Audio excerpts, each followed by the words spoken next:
Bear with me for a second.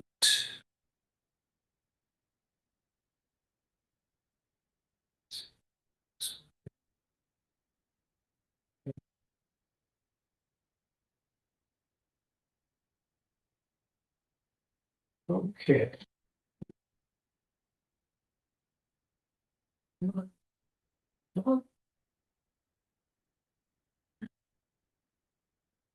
Interesting. I'm sharing the screen, but it doesn't, oh, there we go. There we go. The favorite. All right, Spreadsheet. so here's our project spreadsheet for 2025. I love the spreadsheet. I wanted to just, before we go, I'll pop down here. So here's the number we got from Kenny.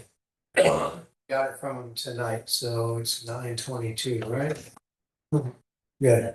All right, so this is the amount of money we have to recommend to the city council. If you'll recall from last year, we diverged slightly from prior years, and I'll look at 2024 here. We only left $12,000 in surplus last year. But that's because we were looking out on the horizon saying, okay, well, we need to hold a reserve for potential off-cycle applications. And part of the reason for that is that the fund keeps replenishing itself to a certain extent. But we said, let's take the risk because we didn't have a ton of money and we wanted to fund all those projects last year. Right. So this year we have $1.09 million to work with. We have 12 projects that are requesting money, and the total amount they're requesting is substantial. I'm just gonna change this total number. Right, this is it right here, sorry. So the total request is $1.6 million. That is assuming that the project that we just discussed was at $300,000. We do not have an updated number for that yet. But when we do, we'll plug that in. The process that we will, that we've done the last couple of years, that we will do again this year, is that at our next meeting, we will as a group go through these projects one by one, and have an open discussion of pros and cons. Every one of us can say what you like and don't like about the project, whether you think it's worthy of funding or not at this funding cycle. And then at the end of that discussion, we start to plug in numbers. So for example, if we said, yeah, let's give the schooner its entire allocation that they've requested, we plug that in, it shows up in the bottom here, and then it says, okay, I'm giving $14,000 to historic preservation, and it says, I'm using $14,000 and I've got this much left.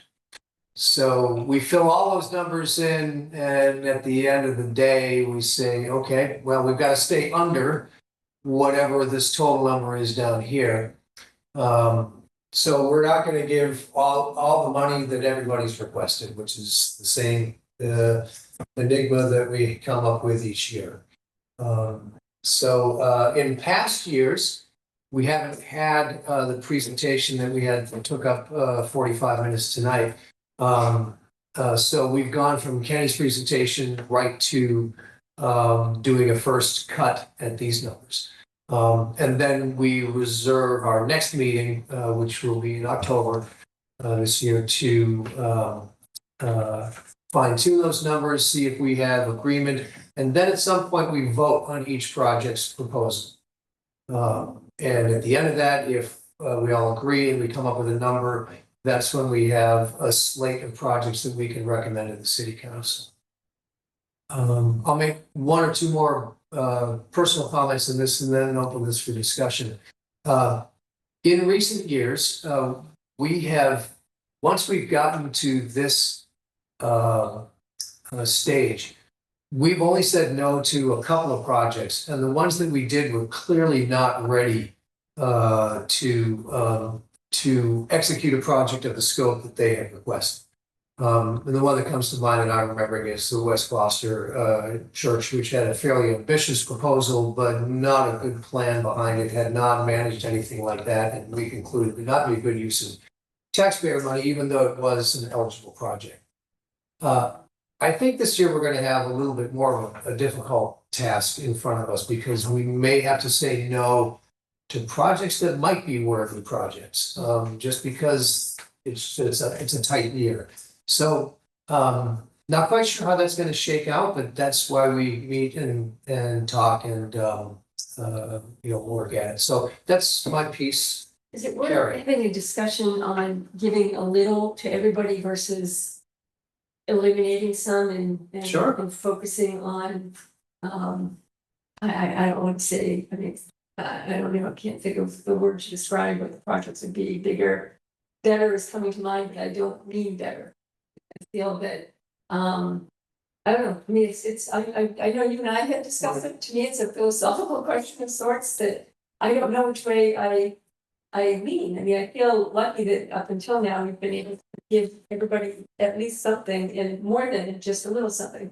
If we do that this year, I feel like there's gonna be some instances where it's just a little something, and is that might be better given to another larger. Right. I don't know where I stand on it, but I'd be curious to hear what others' thoughts are. Yeah. I know your thoughts, big and loud. Yeah, I think it's okay not to give money to projects, and I think you said, I think there are better projects. From a community perspective, in my opinion, there are projects that are better for the community than other projects. And I think we can say that out, but in looking at the projects and after doing, and I do want to apologize to the committee, Matt, for my failure to send out that email about the site visit for the East Gloucester School. I thought I sent it out 10 days in advance, and I realized it was sitting in my draft until Kate sent me an email to Matt and I and said, hey, did that? And I was sitting back saying, why hasn't anyone answered me? So I do want to apologize to everybody that.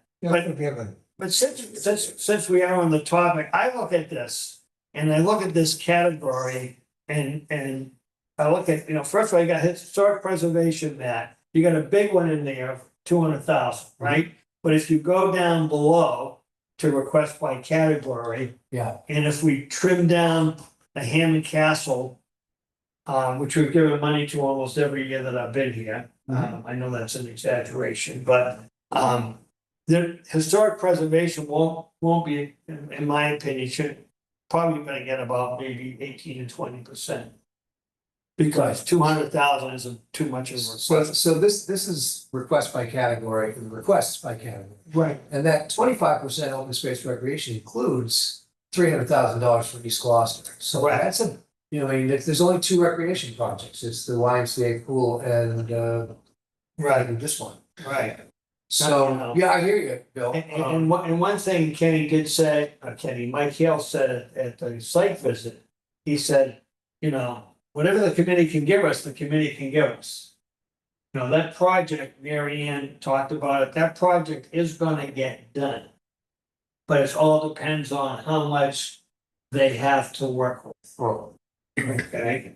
Bond that. They are. Yeah, they probably are gonna have to. So their initial request was $300,000 a year for 10 years.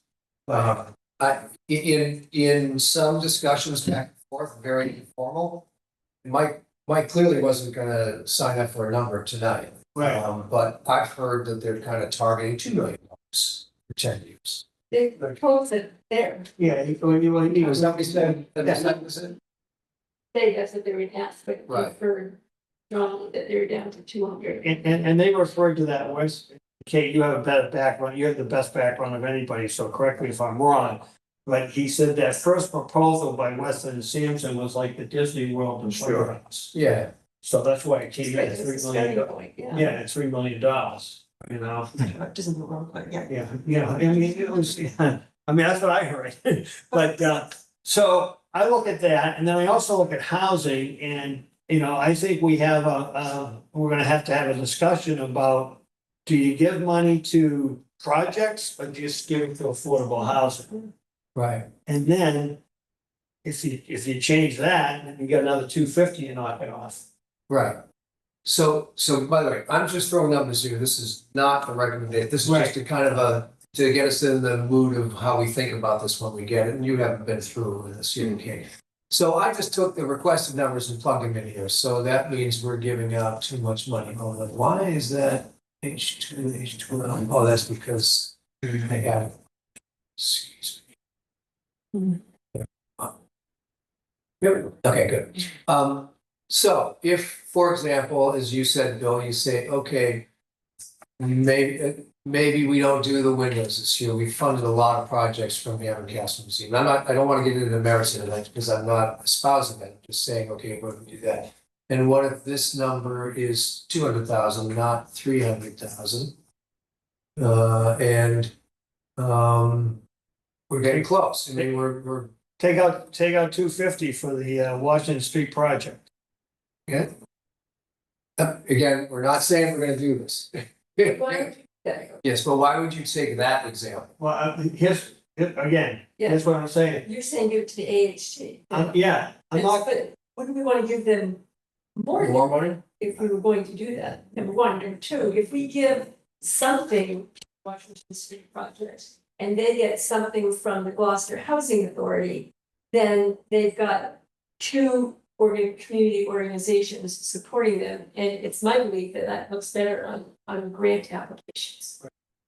You've got the housing trust. Yeah. Okay. yeah, I'm just, yeah, you're right. I'm in agreement.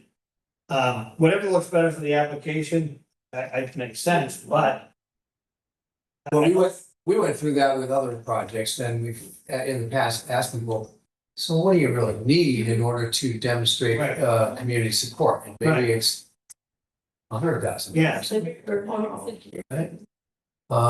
And you know, the Affordable Housing Trust could be taking all of our $300,000 and sending it over, right? But we don't know that. Yeah, we don't know where they're gonna put the money in. And So I'm not sure that I would agree with 300 either for affordable, like maybe 200 or 250. maybe, but that's another interesting discussion. Because, It is. you know, personally, I'd like to give more money because I feel that the city in general and the CPC in particular, housing is a critical issue right now. I think that I would not want to short the housing opportunities that we have to fund.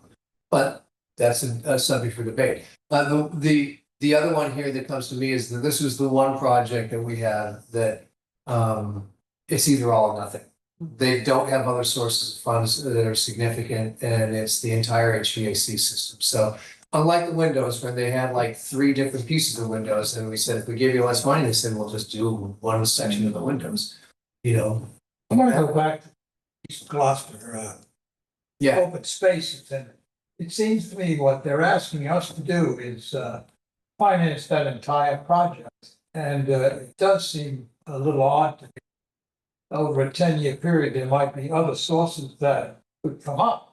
So I'm not ready to commit a 10-year large sum every year, because that ties our hands, number one. Number two, I just, as a matter of principle, would hope that they would find other things besides the CPC. And the administration could find something as well. agreed. So what if we Made it 100. do that? And What's that, 10,000? You know, that's 100,000. That's 100,000. So it's that, I know, So with that, still too much. here's. Well, I might commit to a couple of years, but not to 10 years, right? Right. There's something could come up. The problem is that they need to spend all that money in the next 6 months, right?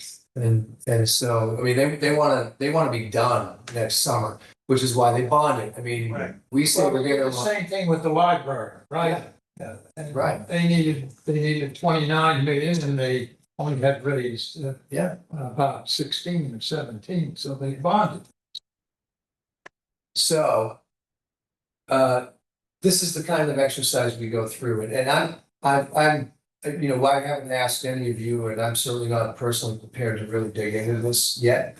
But each one of these has details that we have to go through, and go through in detail. So, I mean, here's another one, the outbuilding restoration management, but we're not, again, I don't want to go through this in detail yet.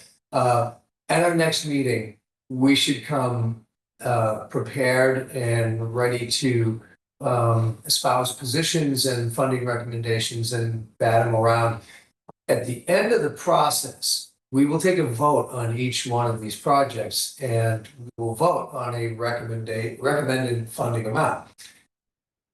This committee has been unanimous in those votes for the last few years. We may not be unanimous this year. I mean, we may say $80,000 for East Gloucester open space and it passes 7 to, how many numbers, or 5 to 4. But it passes, and that would get recommended to the city council. So we may not be as happy and as amiable when we usually are when we finish this, but that's the process we'll go through. And it will reflect the fact that we probably have some philosophical differences on how we fund projects and which projects we give more priority to. So I'm personally looking forward to it because this is a good group and I know we'll get through it all, but it'll be interesting. Really? I wanted to mention too that what I took from Mike's comment about, well, the CPC can just do what it can do. Right. Is he basically followed that up with something along the lines of, we'll just scale things back. Yeah. Right. So in other words, what we do or don't give them is what the kids are gonna have in their playgrounds. Right. Maybe that's a timeline thing, it's gonna get done the next year, no matter what. So how much are you gonna get ready for it? Not just like, you do what you do and we'll figure things out. It's like, no, you do what you do, and that's gonna be what they're gonna look at. Yeah. Well, I kind of took it a little differently. Because what I took differently is, what he said was, we have a plan that we're gonna do this playground, we're gonna do the playground that they get designed. Let's say it's a $2 million playground, $1.5 million, whatever it is, and we give them $1 million. What then he has to do is go back to the administration of the city and say, hey, we got $1 million from CPC, but what we wanna do is $1.5 million. Are you gonna come up with the extra 500,000 somehow? Might do that, but he Right. didn't say he was going to do that. He said what Kate said here, that they would scale it back. Those are the words he used, actually, they scaled back. Which is, yeah, and so this has been an interesting process because Right. most projects we have, they come with a project plan and a project budget and says, this is what we are projecting it's gonna cost. You fund that. You say, can you deal with less? And they say, yeah, we'll find some other funds or we'll scale it back. But that's not happening here. I mean, and that's why it's difficult to vote on, which is why I hope that we would have all that information here tonight. But we don't. But I'm unsettled by the fact that the CPC is now responsible for cutting out swings at the playground. I mean, I don't see that burden. I don't know. Yeah, I mean, I think maybe perhaps as a follow to the meeting, that we should re-impress that our budgets are limited. Yeah. And whatever you do, understand that. And we kind of did it verbally here. We said, even at $200,000 a year for 10 years, you are taking up a large scale of any ability that we have to fund recreation projects. So this better be a really, really important project, which I think it is. I mean, I don't want to debate the merits of it. I think it's love to see it done. Yeah, I think it's a good project. I mean, I think it's a good project of all, many projects we have. Yeah, Jim. Well, the thing that comes to me immediately is the way the library did it. They sell the front desk, somebody to put their name on it, they sell this, they sell that, so make a basic playground. But that takes a dedicated board of people to get out there and do that kind of development, kind of Well, on that level, unless you do it instead of just piece by piece, you go and you find a major sponsor. We're gonna put you in charge. Raising like money. a ball. I have trouble with all of it. See, I don't have any kids, I don't have any grandchildren, I don't have nieces and nephews. It's academic to me that yes, I know the children need to be taken care of, okay, go do it. So it is not out of that I would do it, however, I just can't believe that you can do this. because fundraising isn't easy now. But for the right sponsor, doing a playground where they could throw some $100,000, they get a big play out. But I don't. That sounds, that's very simplistic view of it, and it sounds very. It is. It's not. Just FYI. The land was still gonna raise $8 million. I understand. That they owe the city. Yes. Yes. But I think the thing is, there might be someone out there willing, but there's no entity to be the middleman. Right. There's no friends of East Gloucester school site. Well, maybe there needs to be a friends of the. It's a little late in the game for that, to make a decision to build this spring. I've mentioned before, I was on the CPC in Acton, and the first big recreation project we had in front of us was to renovate the field at the high school, so it was on school property.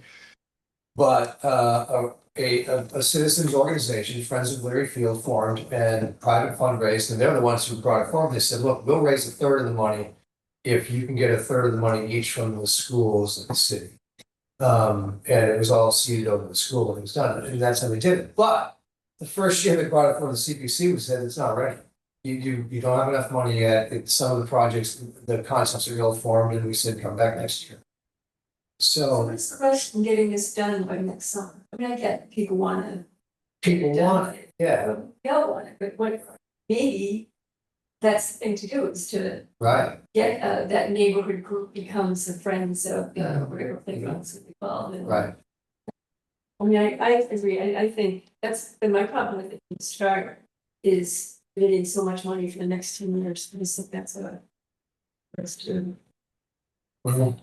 But to your point, I think a friends of, by the way, what it's called, they're calling it Parsons Playground. Any real? Yeah. It's actually two properties. I think there was the playground was separate from the school and Yeah. the playground was named after a particular historical Okay, family who donated it for the purpose of children play.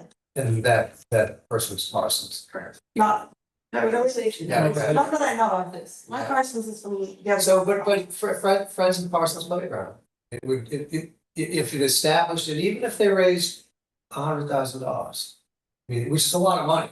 It's not easy to raise $100,000 in Gloucester unless you have a big cachet that's drawing a lot of people, right? And we know a lot of groups that can do that, but it's hard to start from scratch and Yeah, the people who are passionate about that playground. And we know there are some. Local families. Yeah. They don't have access to big money. Yeah. And. Look at it differently a little bit, Tom. Mhm. I look at it as that, this is, we're spending taxpayer money for the benefit of the community. And that is something, when you compare it to some of our other projects, I think it's a much more community-oriented project than, say, fixing a cemetery. Or City Hall, over 10 years. Yeah, Historic, yeah. By the way, I stopped sharing my screen, but you'll notice that this year there is no line item for City Hall. It's finally gone. Okay, thank God for that, because the CPC never would have been passed in the city of Gloucester if it wasn't for the restoration. That's right. Can you send that sheet? Yes. I'll What is the next I want one? to back it up and make it. I'll clean up anything else. You send me. Well, Yeah. Yeah. Right now. One thing that people need to realize. I just resorted it because I totaled by category. Yeah. Sure, you want to put the playground. Yeah. People who are the benefit by it, when it comes up for a vote to increase the amount of money that we Right. get I was thinking to about, do these projects. If we had 2% right now, we have no problem. Yeah. I was thinking Mary Ann Boucher would be a great advocate for Yeah. increase. So that is something that we need to, and know if we're gonna fund these projects, how about upping the amount? And that would help us with the 10-year plan if we were to get the percentage up. So I should, well, I had two conversations about potential future projects over the last couple of months, and I don't think I shared them with you, but I will. One of them was with Gloucester Education Foundation, who wants to, they've got an anniversary coming up in the next few years, and they wanted to do a big flagship project to, in connection with the anniversary. And they're talking about building a major league playground at the O'Malley School. Because, and take some of that vast parking lot that's there and use it for constructive play space, to be used for outdoor recess, as well, because right now there's there's nothing there. It's a big project, and Maggie Rosa is still associated with the GF, and Maggie Rosa was a big mover behind the original, CPA adoption and the bonding thing, so she's thinking of it as from a bonding standpoint as well. To which I said, well, there's gonna be another big bonding project and you're behind it right now with this one, and Maggie's immediate reaction was, well, why don't you raise the surcharge to 2%? And you could afford more. You've gotta get the citizens of Gloucester to pass it. We are not, known for passing. Right. The city of No. Yeah. So, anyway, Look at trying to, as you know, I tried to do this last year. yeah, And it was a year ago, and I happened to be at a luncheon where I sat next to the mayor, and I brought it up to him, and he said, "You get the wastewater treatment, I gotta get to the next election," and all that's valid. Yeah. I think, it could be time again to really, I'd be very interested in that. And there's a small gym out, so the should love to help us. And she was part of the British one as well. I think we could get a group of people, I don't know how you all feel about it. I would like to think that the whole Yeah. committee would be behind it if we were to take this on. Right. yeah. No, I think you're right. Why are you quiet over there in the corner? You. What's my fault? No, would you be behind that? Are you in agreement that the city should raise the CPA surtax? Oh, of course, I thought they should have had 3% to start. Get going. And, but Sandy was a neighbor of mine then, and she was, along with Maggie. And other Sandy Road. Yeah, Sandy Road, yeah. And it was, I thought also that it had something to do with, the hell was the name of the project on the other side of the bridge? That, there was a plot of land on the other side of the bridge. Oh, it was an open space acquisition? Yeah. And there might have been, yeah. That's one of the motivating factors Yep. to this. The more I listen to this, the more I'm skeptical about the fact that we want to commit funds over a 10-year, a 5-year, or 7-year period. When other look at as just some of this ADL money that came in would have taken care of some of this. And The ARPA money you mean?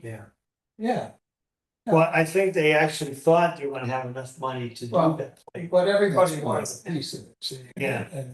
But my problem with it is, I agree with you, Bill. This is a very community-oriented and necessary problem, but so are all the others to certain groups of people who think these are the most important things that happen in the town. Yeah, I do agree with that. So I'm right now, you really have to make me believe it. I think I was gonna vote for a 10-year commitment to funds. That something in the future might bring up a very, very worthwhile project that we couldn't fund because we're committed, just like we were before to City Hall for that period of time. But I don't think we, I don't think that we necessarily are unable to fund other projects in the future. It's just what we decide on doing, right? Like right now, if we commit to whatever we commit to, whether it's 100,000 or 300,000 to the park, we still have the other pool of monies that we can make decisions on how to direct that in the future. That it doesn't tie our hands completely. We're not committing the entirety of the budget, our annual income, to one project. We're committing still a small portion of it, right? And we still have a lot of flexibility in the future moving forward.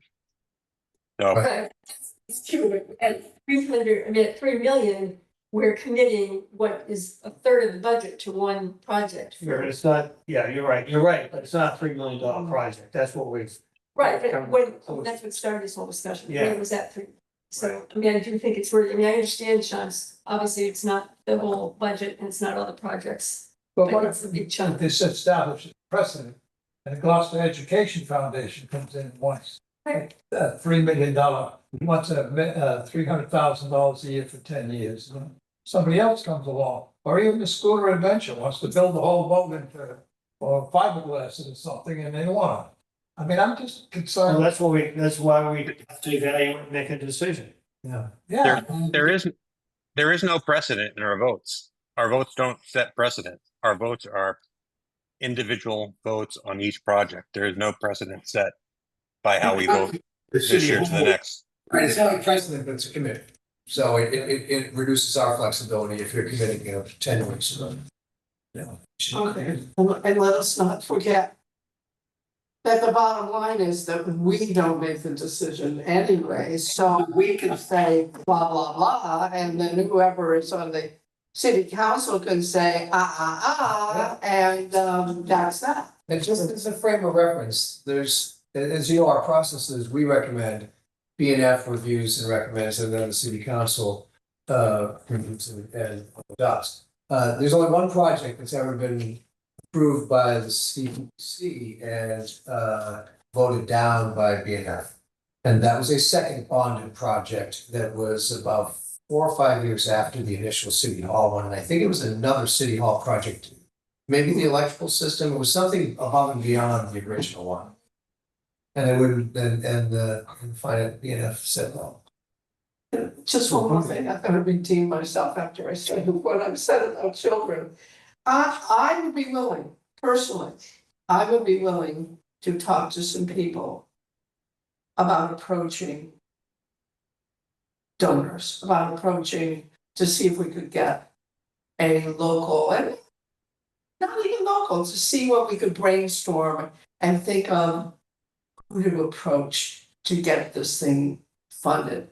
Look, we'll make a basic playground and then fill it by a fund.